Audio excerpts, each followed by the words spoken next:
আর গোটা রাজ্যের লড়াইয়ের ময়দান থেকে উঠে আসা আমার ভাই বোনেরা, বন্ধু, কমরেড, সাথী, সহযোদ্ধা, যারা দূরবীন দিয়ে লাল ঝান্ডা দেখতে পাচ্ছিল না, আজকে আপনাদের এই ব্রিগেডে মেহনতি মানুষের সমাবেশে তাদের বুকে কাঁপন ধরেছে। আমরা কাউকে ভয় দেখাতে আসিনি। আজকে গোটা রাজ্যে যে অবস্থা চলছে, গোটা দেশে যে অবস্থা চলছে, সেখানে খেটে খাওয়া মানুষ যারা পরিশ্রম করছে, তাদের পরিশ্রমের জায়গা ছোট হচ্ছে, খেটে খাওয়া মানুষকে খুঁটে খাওয়ার পর্যায়ে নিয়ে যাচ্ছে। আর যারা লুটে খাচ্ছে, তারা লুটের বাজার বড় করতে চাইছে। প্রতিদিন মেহনতি মানুষ, প্রান্তিক মানুষ, গরিব মানুষ, দুর্বল অংশের মানুষ, যারা মাঠে ময়দানে, খালে বিলে, খনিতে খাদানে, রাস্তার ধারে কাজ করছে, ওরা কাজ করে রবীন্দ্রনাথ বলেছিলেন। আজকে মোদী মমতার সরকার এই কাজ করার জায়গাটা ছোট করে দিচ্ছে। কোন কেন্দ্র সরকারের দপ্তরে, কোন রাজ্য সরকারের দপ্তরে নিয়োগ হচ্ছে না, নতুন কলকারখানা হচ্ছে না। আর যদি বা পুলিশে আর শিক্ষকে নিয়োগ হয়, সেখানে দুর্নীতির পাহাড়। সুপ্রিম কোর্ট পর্যন্ত আমাদের রাজ্যের মুখ্যমন্ত্রীর নাকে ঝামা ঘষে দিয়েছে। গত 2 বছর ধরে, 3 বছর ধরে তিনি যে ন্যাকামি করছিলেন, আজকে মানুষ বুঝতে পারছে। 26,000 জনের চাকরি গিয়েছে। আমরা দেখেছি মেডিকেল কলেজে আরজি করে ওই পিজিটির কিভাবে নৃশংসভাবে খুন হলো, ধর্ষণ হলো। লাখ লাখ মানুষ, বিশেষত মহিলারা, তরুণ প্রজন্মের ছেলে মেয়েরা নামলো রাজ্য জুড়ে। ইনসাফ চাই, বিচার চাই। আর কেন্দ্র রাজ্য সরকার উভয় মিলে ঠিক করলো, কলকাতা পুলিশ আর সিবিআই এক লাইনে দাঁড়িয়ে গেল, বললো আইনে বিচার হবে না, লাইনে চলবে। যারা বলেছিল এই বৈশাখ মাসে তপ্ত গরমে দুপুর বেলা ব্রিগেডে কি করে হবে, আমরা বলেছিলাম, কেউ আগে ভেবেছিল লাখ লাখ মহিলারা মধ্যরাত্রে 14ই আগস্টে ইনসাফের জন্য, বিচারের জন্য, আরজি করের মাথা ধরার দাবিতে রাস্তায় নামবেন। তাহলে রাজ্য পাল্টাচ্ছে। মানুষ নিজের অধিকার বুঝে নেওয়ার জন্য, হক বুঝে নেওয়ার জন্য সোচ্চার হচ্ছে। 2011-র পরে এখানে যখনই আমরা ব্রিগেড দেখেছি, রাস্তায় কত আক্রমণ, বাড়িতে হামলা, হুমকি, যে বাসে করে এসছে তার উপরে হামলা। কলকাতায় সমাবেশ হয়েছে, নির্লজ্জ কলকাতার পুলিশকে দিয়ে সেই বাসগুলোকে ভাঙচুর করা হয়েছে। এখন আর কিন্তু সে অবস্থা নেই। দিন পাল্টাচ্ছে, তার আগাম বার্তা এসছে। কোচবিহার থেকে কাকদ্বীপ কারোর মুরদ হবে না, লাল ঝান্ডার গায়ে হাত তুলবে 2025 সাল। খেটে খাওয়া মানুষ, গরিব মানুষ, সব হারা মানুষ যখন একটা হয়, তার যে শক্তি, সেই শক্তির মোকাবিলা কেউ করতে পারে না। এজন্য আজকে বিজেপি আর তৃণমূল এই খেটে খাওয়া মানুষের ঐক্যকে ফাটল ধরাচ্ছে। মুর্শিদাবাদে যা হলো, মালদায় যা ঘটাতে চাইলো, এই রামনবমী, ঈদ, জামিয়াতুল আলবিদা, জুম্মার নামাজ, তার সঙ্গে হনুমান জয়ন্তী, আমরা দেখলাম বিধানসভার মধ্যে, লোকসভার মধ্যে, জনসভাতে, প্রেস কনফারেন্সে, টেলিভিশন চ্যানেলে বসে বিজেপি আর তৃণমূল এ বলে ঠেসে দেব, ও বলে ঠুসে দেব। বিজেপি টিএমসি কে ঠুসে দিচ্ছে না, টিএমসি বিজেপি কে ঠুসে দিচ্ছে না, মেহনতি মানুষের ঐক্যকে ভাঙার জন্য চেষ্টা করছে। একটা হিন্দি সিনেমায় একটা ডায়লগ ছিল, नायक बोलছে हम तुमको पानी में डुबो के मार देंगे, ভিলেন বলছে हम तुमको पानी पिला पिला के मार देंगे। আর লোকেশনে হাততালি দেয়, কিন্তু আসলে ওই দুজনের ডায়লগ একজনই লিখে দেয়।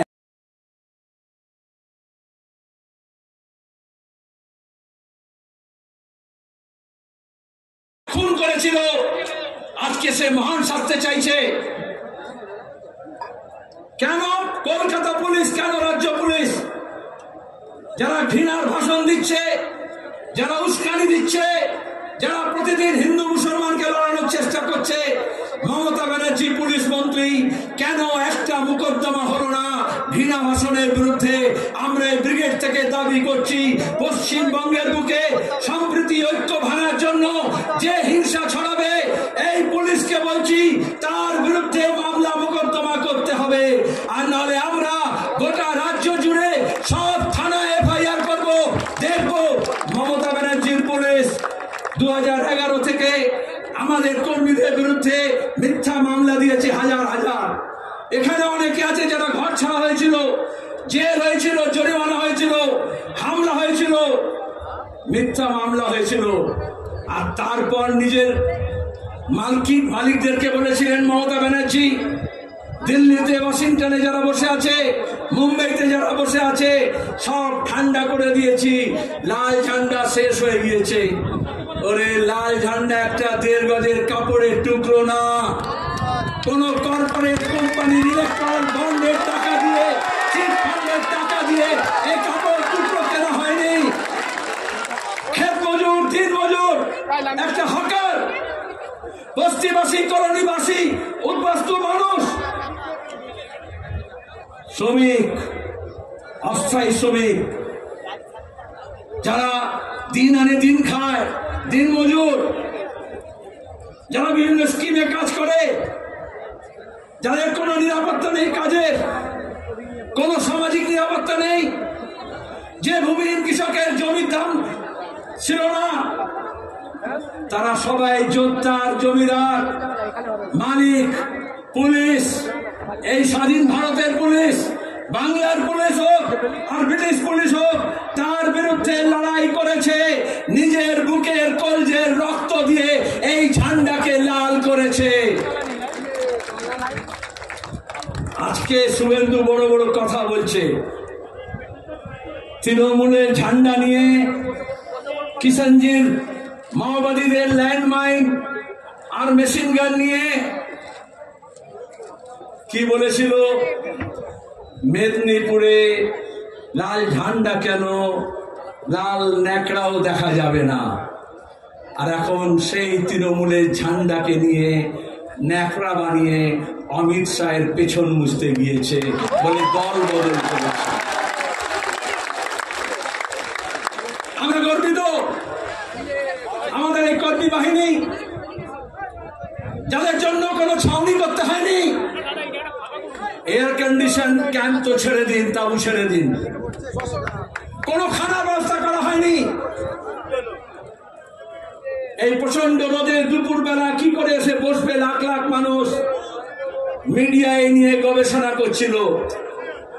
এই বাংলার দিশা পাল্টাতে, দশা পাল্টাতে আজকে আমাদের প্রকৃতিও সহায়। আজকে এত তপ্ত রোদ হয়নি, মেঘের চাদরে মুড়ে দেওয়া হয়েছে। কেন আমরা এসেছি? আমরা লড়াইয়ের বার্তা দিতে এসেছি। এখানে লড়াই শেষ না, আজ থেকে লড়াই শুরু। মানুষের যে দুর্দশা আজকেও দেখেছেন, খড়গপুরের রেশমি মেটালিক্স, যা তৃণমূলের নেতাদের তোলা দিয়ে কারবার চালায় আর জমি দখল করে, সেখানে দাঁড়িয়ে ধসে 3 জন শ্রমিকের মৃত্যু হয়েছে। আমি সেদিন গিয়েছিলাম মুর্শিদাবাদের শামশেরগঞ্জে, সুতির সাজুর মোড়ে, কোথাও পুলিশের গুলিতে আর কোথাও দাঙ্গাবাজ হামলাকারীদের বিরুদ্ধে আক্রমণে যে মানুষ মারা গেল তাদের কাছে গিয়েছিলাম ঐক্যের বার্তা নিয়ে, সম্প্রীতির বার্তা নিয়ে। আমরা এখানে যখন মিটিং করছি, আক্রান্ত আমরা প্রতিনিধিরা যে অম্বিকেশ মহাপাত্র কার্টুন ফরওয়ার্ড করেছিল সত্যজিৎ রায়ের বার্তা, তাকে তৃণমূল হামলা করেছিল, পুলিশ মামলা করেছিল, জেল দিয়েছিল। তার নেতৃত্বে আমাদের প্রতিনিধি দল, এখন আমরা আক্রান্ত। তারা ওই মনীন্দ্র বর্মন লোকগীতি গায়, ভাবাইয়া সঙ্গীত, এই শিক্ষক নিয়োগের দুর্নীতি, আজ 26,000-এর চাকরি গিয়েছে তার জন্য গান বেঁধেছিল, গান লিখেছিল। সব কবি সব সময় গান লেখে, গান গায়, লোকশিল্পী বলতে পারেন, গ্রাম্য শিল্পী বলতে পারেন। গান আপলোড করার পরে পুলিশ তার বিরুদ্ধে মামলা রুজু করেছে, তাকে উপর হামলা করেছে, সে এখন ঘর ছাড়া। যারা আমাদের ঘর ছাড়া করছে, আন্দোলনকারীদের ছাড়া করছে, আমরা শপথ নিচ্ছি তাদেরকে আমরা রাজ্য ছাড়া করে ছাড়ব।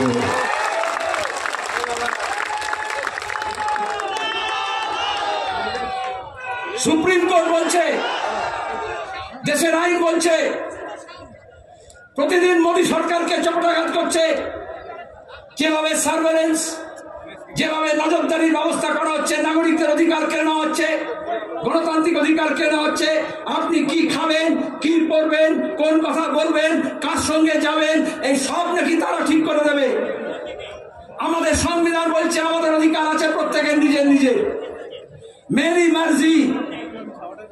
সেখানে দাঁড়িয়ে আমাদের যে বৈচিত্র্য আছে, এই যে আলাদা পোশাক আছে, আলাদা খাদ্যাভ্যাস আছে, আলাদা বুলি আছে, আলাদা ভাষা আছে, আজকে একটা ফাঁসিবাদী রাষ্ট্র তৈরি করার জন্য যে না ফাঁসিবাদী ঝোঁক দেখা দিচ্ছে, আরএসএস এই কাজটা চেয়েছিল, ধর্মের উন্মাদনা তৈরি করে, ধর্মীয় ভাবে তৈরি করে একটা ধর্মীয় রাষ্ট্র করব বলে তারা গোটা দেশে, উত্তর ভারতে, মধ্য ভারতে, পশ্চিম ভারতে গত 3 দশক ধরে যে তাণ্ডব নৃত্য করেছে, গুজরাটে যে গণহত্যা করেছে, আজকে মমতার দয়ায় আর দোয়ায় সেই আরএসএস আমাদের রাজ্যে ঘর বাঁধছে আর মানুষের ঘর ভাঙছে। রাজ্যের পুলিশ, তৃণমূল কংগ্রেস, রাজ্যের প্রশাসনের মুরব নেই এই দাঙ্গাবাজদের আটকাবে। তার জন্য লাল ঝান্ডাকে মজবুত করতে হবে, ডান্ডাগুলোকে একটু মোটা করতে হবে, তবেই আমরা বুদ্ধদেব ভট্টাচার্যের ভাষায় বলতে পারবো এ রাজ্যে যারা দাঙ্গা করতে আসবে তার মাথা ভেঙে গুলিয়ে দেওয়া হবে। এটা রাজ্যের মুখ্যমন্ত্রী সাহস করতে পারেন না। এই বাংলার বুকে জ্যোতি বসু বলেছিলেন যে আজকে গোটা পৃথিবী মানে, যে গোটা দেশ মানে। তাকে জিজ্ঞেস করা হয়েছিল দাঙ্গা কেন হয়, জ্যোতি বসু বলেছিলেন সরকার চাইলে দাঙ্গা হয় আর সরকার না চাইলে দাঙ্গা হয় না। তাহলে ধুলাগড় বলুন, বসিরহাট বলুন, রানীগঞ্জ, আসানসোল বলুন, উত্তরবঙ্গের বিভিন্ন স্থান বলুন, এই গত বছর রিসরা বলুন, শিবপুর বলুন, মমতা ব্যানার্জি মুখ্যমন্ত্রী চেয়েছিলেন কারণ তিনি আরএসএস এর দুর্গা। আরএসএস তাকে করিয়েছে, খাইয়েছে, লোকবল জুটিয়েছে, কর্পোরেট ফান্ড দিয়েছে, টাকা দিয়েছে, মুরব্বিয়ানা দেখিয়েছে। আর তারপরে যত সবাইকে এক কাট্টা করেছিলেন, জামাত, জমিয়াত, মাওবাদী, এসইউসি, বিজেপি সব এক হয়ে বলেছিল লাল হটাও, দেশ বাঁচাও। লাল হটেছে কিন্তু দেশ বাঁচেনি। তাই আজকে দেশ বাঁচাতে হলে আবার লাল ঝান্ডাকে মজবুত করতে হবে, উঁচু করে তুলে ধরতে হবে। এটা শুধু ব্রিগেড সমাবেশ না, কিষাণ সভা, ক্ষেত মজদুর সমিতি, সিআইটিউ কর্মীরা গত কয়েক মাস ধরে মাঠে, ময়দানে, খেতে, খামারে, কলে, কারখানায়, যেখানে মিড ডে মিলের ওয়ার্কার, যেখানে আইসিডিএস এর কর্মী, যেখানে আশা কর্মী, যেখানে বিভিন্ন স্কিম ওয়ার্কার, যেখানে বেকার ছেলে মেয়ে, যেখানে পরিযায়ী শ্রমিক, যেখানে গিগ ওয়ার্কার, তাদের সবার কাছে আপনারা গিয়েছেন। যে কৃষক ফসলের দাম পায় না তার লড়াই, যার সার কালোবাজারি হয় তার লড়াই, যে ফসল রাখার জায়গা পায় না কোল্ড স্টোরেজে তার লড়াই, যে মজুরি পায় না তার লড়াই, যে বেকার কাজ পায়নি তার লড়াই, আর যারা কাজ পেয়েও এই তৃণমূলের অপদার্থতার দুর্নীতির জন্য কাজ হারিয়েছে তাদের লড়াই। এই সব লড়াইকে মালা গাঁথার মতো করে আমাদের যেমন পুঁথি গাঁথা হয়, যেমন একটা মালা হয়, যেমন ফুলগুলোকে একটা সুতোর মধ্যে গেঁথে মালা তৈরি করা হয়, সেরকম এই ধরনের আন্দোলনগুলোকে গণ আন্দোলনের জোয়ার তৈরি করার জন্য প্রত্যেকটা আন্দোলনকে আমাদের ঐক্য একই সূত্রে গাঁথতে হবে। সে কাজই লাল ঝান্ডা করছে। এজন্য বিজেপি আর তৃণমূলের দুজনেই প্রতিদিন দেখবেন, যারা বলেছিল সিপিএম শেষ, লাল ঝান্ডা শেষ, বিজেপি বলছে ওখানে সিপিএম আছে, লাল ঝান্ডা আছে, বিজেপি বলছে ওখানে সিপিএম আছে, লাল ঝান্ডা আছে। আমরা বলছি হ্যাঁ আমরা আছি, কারোর দয়ায় আমরা বেঁচে নেই। আখ পেটা খেয়ে না খেয়ে ঘর ছাড়া হয়েও আমার কর্মীরা লাল ঝান্ডা ছাড়েনি, ছাড়বে না। কারণ এটা একটা আদর্শ, এটা একটা লক্ষ্য। বিজেপি আর তৃণমূল এই বাংলাকে একটা লক্ষ্যহীন জায়গায় নিয়ে যেতে চাইছে, যেখানে আমাদের ইতিহাস, আমাদের সংস্কৃতি, আমাদের শিক্ষা, আমাদের ঐক্য সম্প্রীতি, আমাদের ভালোবাসার সম্পর্ক, আমাদের শান্তি, এই সবটাকে ওরা ছিঁড়ে খাবলে খেতে চাইছে। আজকের লড়াইটা হচ্ছে মানুষের দুর্দশা পাল্টানোর জন্য, আমাদের রাজ্য এবং দেশের দশা পাল্টানোর জন্য দিশা পাল্টাতে হবে। আর সেই দিশা, নতুন দিশার জন্য আমরা এখানে জড়ো হয়েছি।